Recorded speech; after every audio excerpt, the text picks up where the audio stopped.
Esse homem aqui foi ministro do Lula e ele acabou de detonar o governo Lula na frente de um monte de militante de esquerda. O PSOL tem uma e Democracia Cristã ele tem outra. Você acredita que o seu ingresso no partido atual, ele nada mais é do que uma mudança de rota no sentido de como que eu vou conseguir o meu objetivo? Ou você mudou radicalmente? Porque você flerta com conservadores, né? Você pode explicar pra gente? Eu tenho sempre na minha trajetória um lado meio conservador mesmo. Quem nasce na roça, do interior de Alagoas, de família católica, ligada à agricultura, eu nasci de parteira. Nasci na roça, fui alfabetizado numa escola rural, estudei numa escola técnica agrícola e fui educado num sistema onde os valores nacionais eram protegidos, preservados, a história do Brasil era valorizada, a memória dos que construíram o Brasil era valorizada. Então, esse aspecto conservador eu sempre tive. O meu aspecto mais progressista e mais de esquerda era ligado à luta pela liberdade. Nós vivíamos num governo militar. Ou seja, você manteve muito daquilo, você nunca mudou. Mantenho, sim. Manteve, Mantenho um lado conservador nos costumes e um lado progressista e de esquerda na luta pelos direitos sociais. Ou seja, um nacionalismo getulista padrão. Exatamente, você adivinhou. Exatamente. Isso. De qualquer forma, isso é uma faceta de socialismo. E você bem sabe disso. Como é a faceta que se explora o progressismo em si? Quando a gente fala da questão do todes, quando a gente fala de uma desconstrução da família, de alguns costumes que você flerta, né, em relação ao seu lado conservador, que é você é um terço de conservadorismo, você sabe que conservadorismo não é o que você defende, né, na essência. Você flerta, você vai pegar uns votos de neoconservadores que acham que são conservadores, mas não são, mas você defende parte daquilo que eles gostam. Enfim, quando eu falo de todes e de votar em Erika Hilton, eu estou falando de uma ala muito forte de um socialismo bem pungente, que domina as universidades, que é riquíssimo e é bem sucedido, na verdade. Quando eu falo de progressismo, eu estou falando de um lado socialista que acaba desconstruindo muitas das estruturas que são a base do conservadorismo. Essa base do conservadorismo que o progressista bate não é a base que você se sustenta. Consegue entender o que eu estou querendo dizer? Consigo. Como é seu nome? Lucas. Lucas, deixa eu te dizer, Lucas. Família não tem nada a ver com conservadorismo. Família tem a ver com necessidade. No Brasil nunca existiu um estado de bem-estar social. Nunca existiu. Nos pobres, principalmente, quando eles passam dificuldades, o socorro que eles têm é a família. Quando um menino vem lá do Nordeste, do sertão aqui para São Paulo, ele não fica numa pensão do governo. Ele não fica numa pensão do Banco Itaú.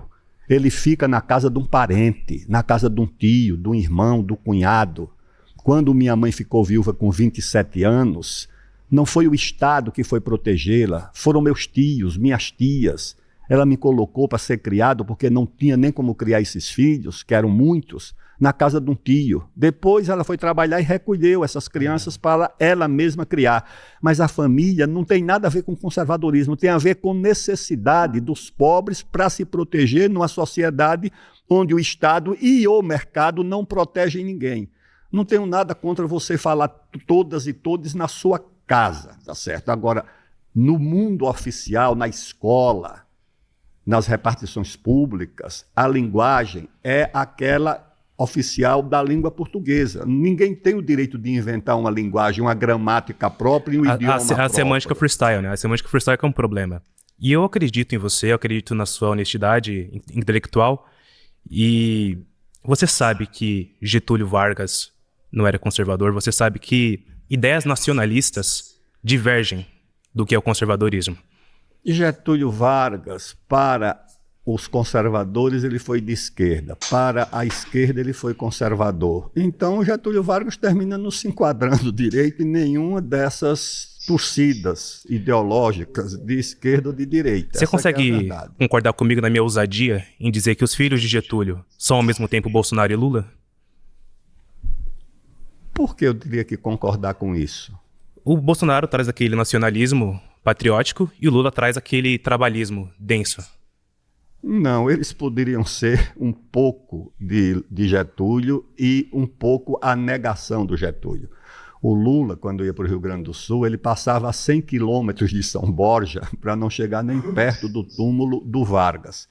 Nenhum setor do bolsonarismo, esse setor liberal mais extremado, tem horror ao Vargas, tem horror ao Geisel, tem horror a tudo o que é essa herança do Vargas. Então eu não vejo assim muito parentesco, eu vejo o parentesco com as ideias do Vargas a partir do que eu penso, que é juntar a questão social com o desenvolvimentismo. Aí eu posso dizer que eu estou muito mais próximo dessa herança do que o bolsonarismo e do que o petismo. É uma ideia muito bem sucedida, tá?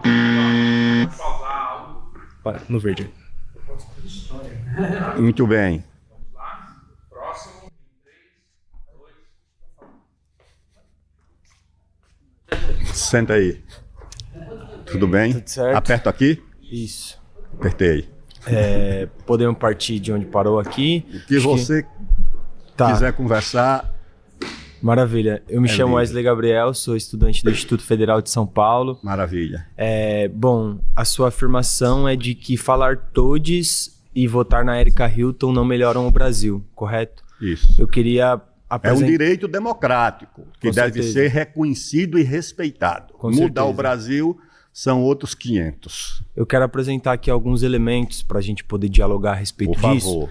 Primeiro elemento, eu acho que quando a gente traz para o centro do debate a questão da linguagem neutra ou não como um elemento fundamental para o debate sobre a sociedade brasileira, eu acho que você acaba contribuindo para o fortalecimento de uma rede de ódio contra pessoas LGBTs que torna o Brasil, inclusive, um dos países que mais matam pessoas LGBT no mundo.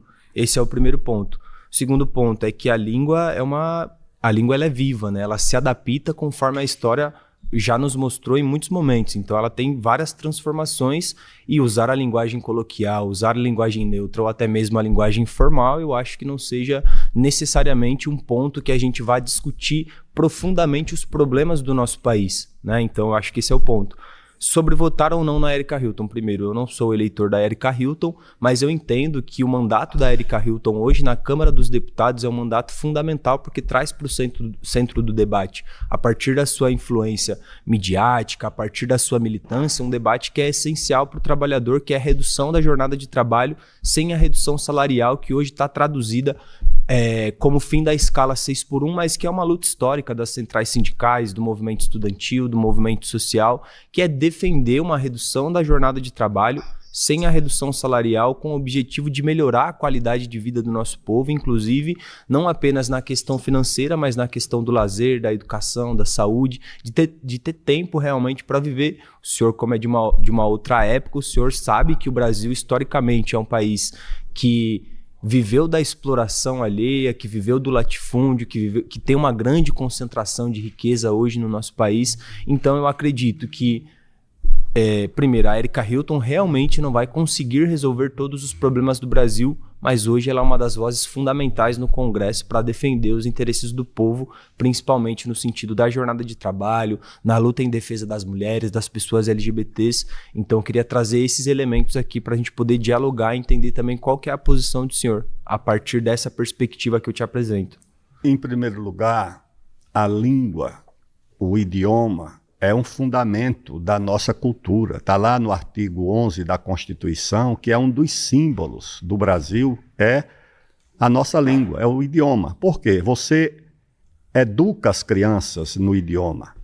Você conhece a literatura brasileira no idioma. Você lê Castro Alves, José de Alencar, Gonçalves Dias, Graciliano Ramos, tudo isso na língua portuguesa. E a língua portuguesa é um pacto coletivo, não é uma escolha individual que cada um pode fabricar o seu próprio idioma. São séculos, 2000 anos para você sair do latim e chegar à língua portuguesa na Península Ibérica e depois mudá-la, transformá-la e fundi-la no que hoje é a língua portuguesa falada no Brasil, que tem influência africana. São milhares de palavras de origem africana, milhares de palavras de origem indígena. Quando nós abordamos a língua portuguesa no Brasil, você está falando uma língua portuguesa muito influenciada pelo tupi. Tanto é que o que batiza os nossos acidentes geográficos. Você vê uma cidade como São Paulo, que dizem que é uma cidade italiana, tem nada de italiano. O italiano está aqui há 150 anos. São Paulo é uma cidade indígena. Morumbi é indígena. Anhangabaú é indígena. Ibirapuera é indígena. Itaquera é indígena.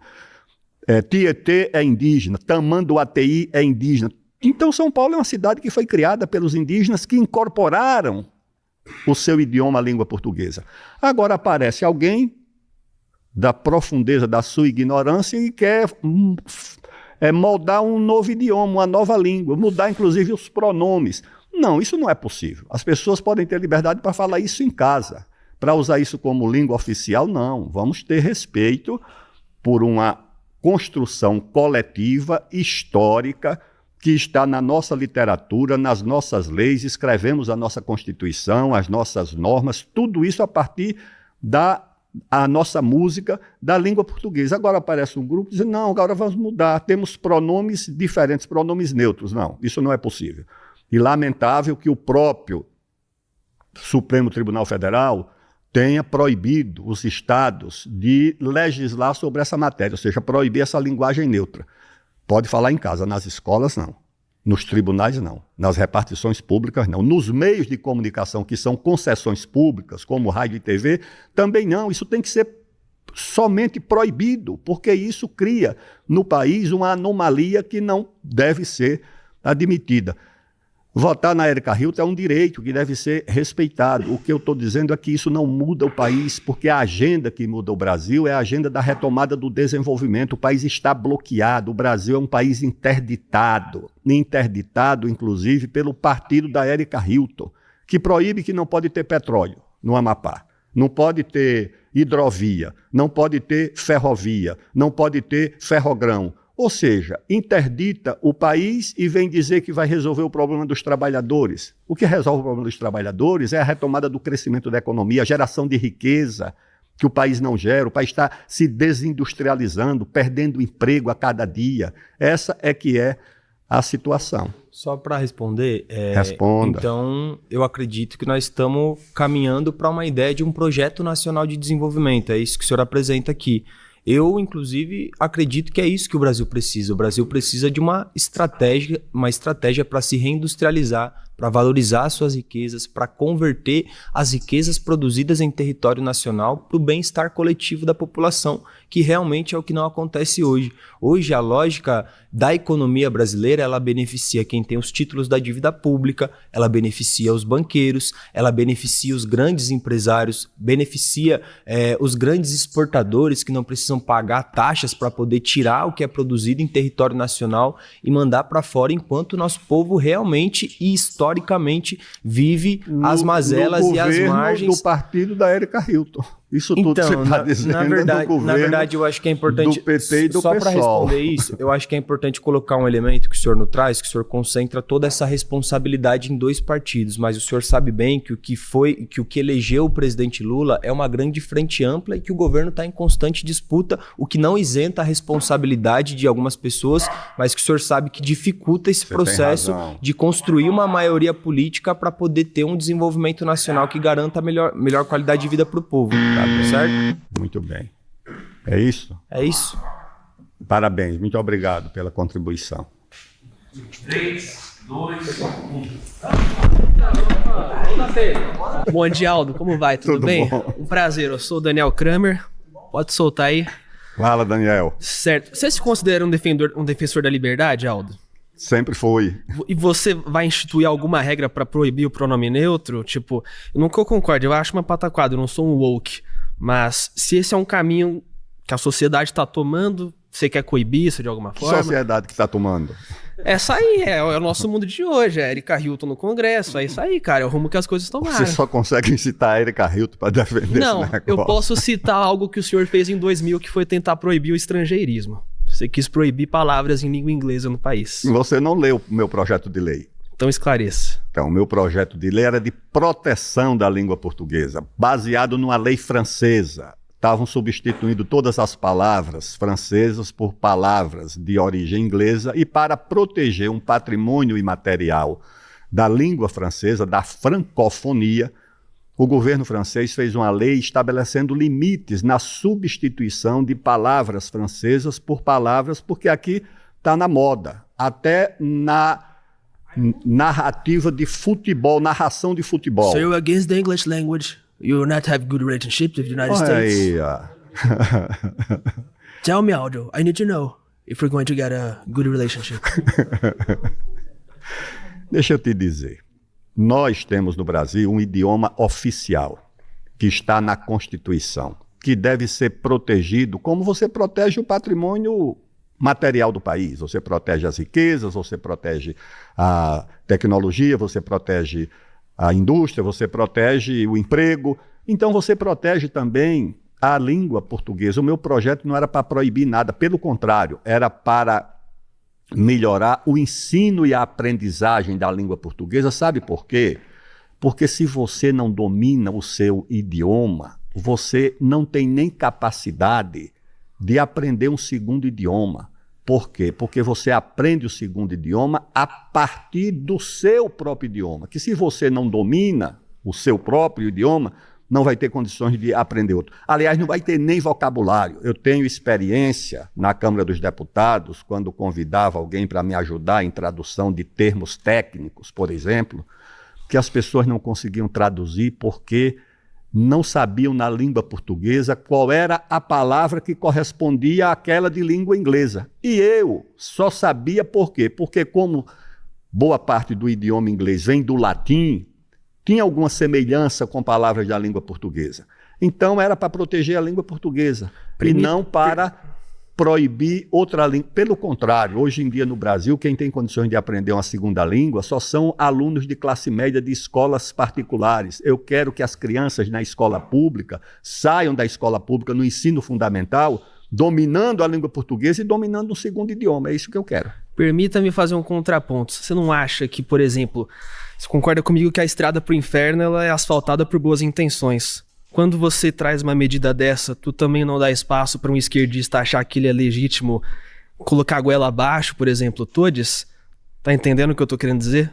Você procura regulamentação, que é o mesmo caminho que um esquerdista procura para definir a forma como a gente vai se expressar. Então, eu concordo com você, tem que preservar nosso idioma. Não tem que contestar do que você falou, você foi excelente.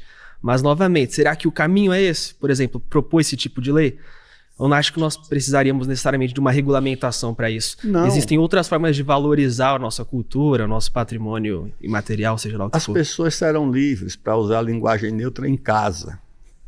Ela não pode impor que as escolas, que as crianças sejam educadas nessa linguagem particular, especial. Elas não podem impor que a linguagem usada nos meios de comunicação, nos tribunais, nas repartições públicas, seja uma linguagem particular. Tem que ser um idioma que é um pacto coletivo de todos. Eu não posso criar o meu próprio idioma e dizer agora o meu regime de pronomes é esse e todo mundo vai ter que aceitar. Não, isso precisa ter. Aliás, é a Academia Brasileira de Letras que faz a regulamentação até das palavras que entram no vocabulário do país. É uma decisão da...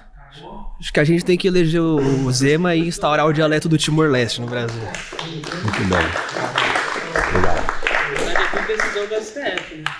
O STF que decide tudo. Minha segunda afirmação é que não existe aborto bem-sucedido.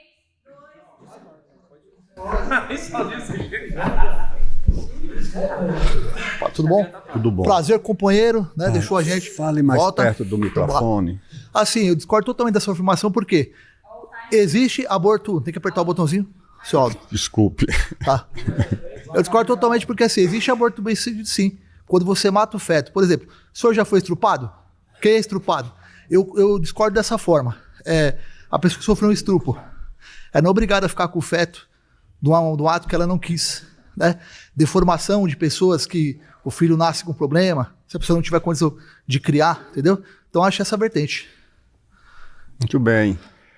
O que define as possibilidades, as condições de aborto já está definida em lei no Brasil. Eu, quando era presidente da Câmara, sofri muita pressão para modificar a norma existente e ampliar as possibilidades de aborto.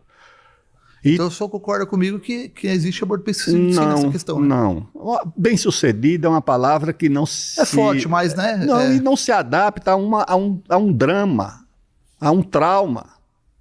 A mulher que passa por aborto é traumática. Você não pode dizer que foi uma coisa bem-sucedida. Use outra expressão da língua portuguesa. O problema é que hoje, em grupos da sociedade que diz respeito que o feto é apenas uma escolha da mulher, deixa de levar em conta que ali há uma vida que passará 9 meses dentro do corpo de uma mulher e que a pena de morte é muito elevada para esse tempo, tá certo? Ah, eu entendo, mas você não pode. Aí é um ato que ela não quis, né? Ela sofreu uma violência. Então, eu sei, mas né? isso tudo que permite possibilidade de aborto, isso tudo está previsto em lei. E a partir do momento em que você tem no Brasil, eu conheço casos traumáticos.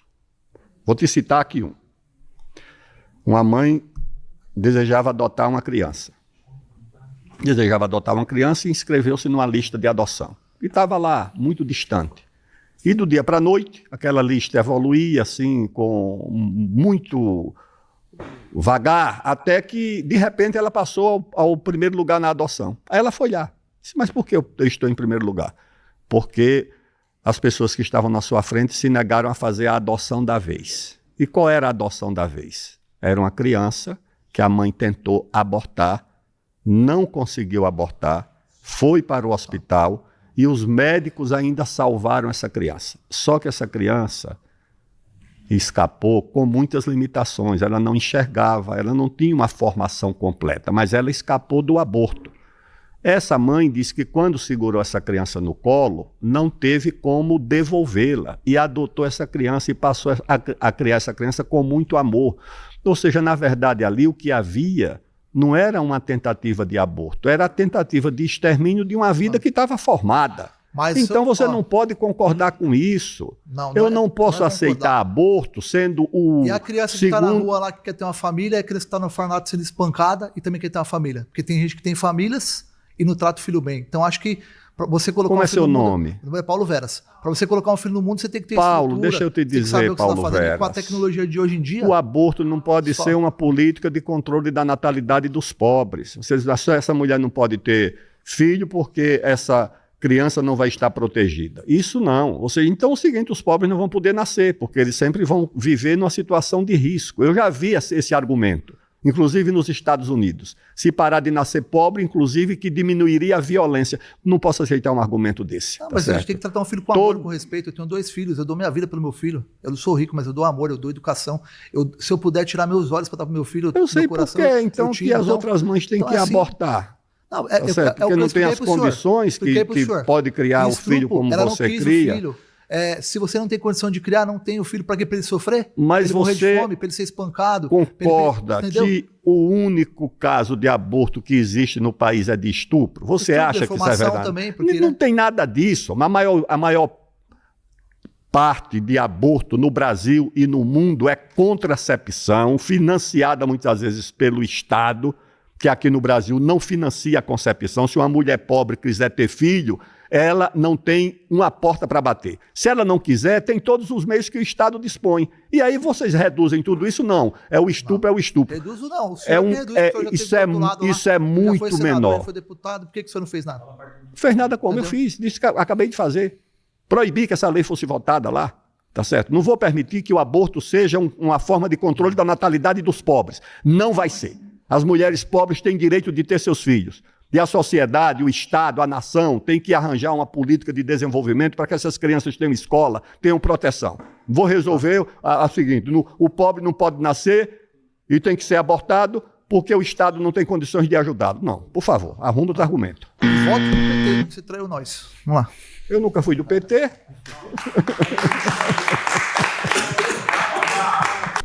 Aperta aqui agora. Pode apertar. Tudo bem, apertei. Posso partir da sua afirmação, então?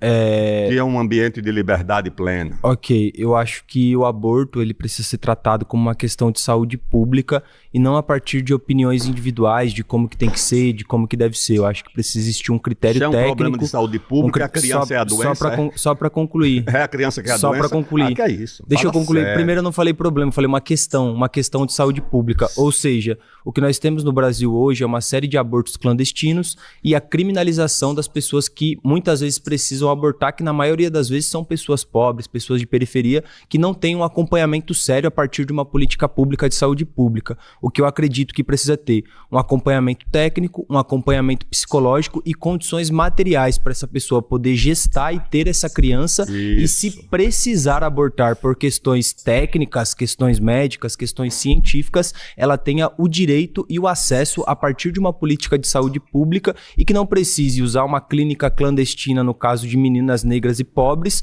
ou de uma pessoa branca, como o próprio deputado do MBL, Guto Zacarias, falou, que tem condições de ir numa clínica dos Jardins para poder abortar. As pessoas que estão na periferia não têm essa condição. É preciso que o Estado brasileiro assuma esse compromisso. E não no sentido de qualquer pessoa pode chegar lá e pode abortar. Não é essa a questão que eu estou colocando aqui.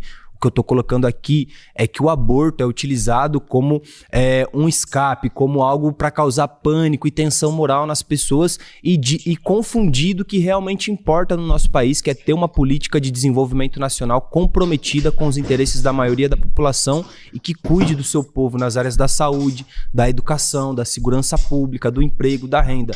É isso que eu defendo. Então eu acho que é muito perigoso o discurso de dizer que o aborto não existe aborto bem sucedido. Eu acho que isso é problemático e isso daí é mais uma estratégia para causar pânico moral nas pessoas e se apresentar como uma solução.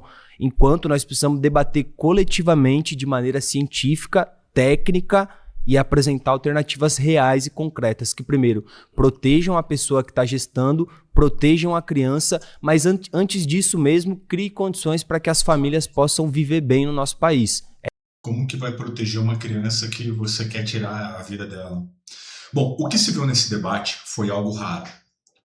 O Aldo Rebelo, ex-líder do governo Lula, enfrentando esses militantes de esquerda, treinados aqui, ó, e demonstrando um por um ali os dogmas que a militância repete aí sem pensar. Então, ele defendeu a língua portuguesa contra a invenção do todes.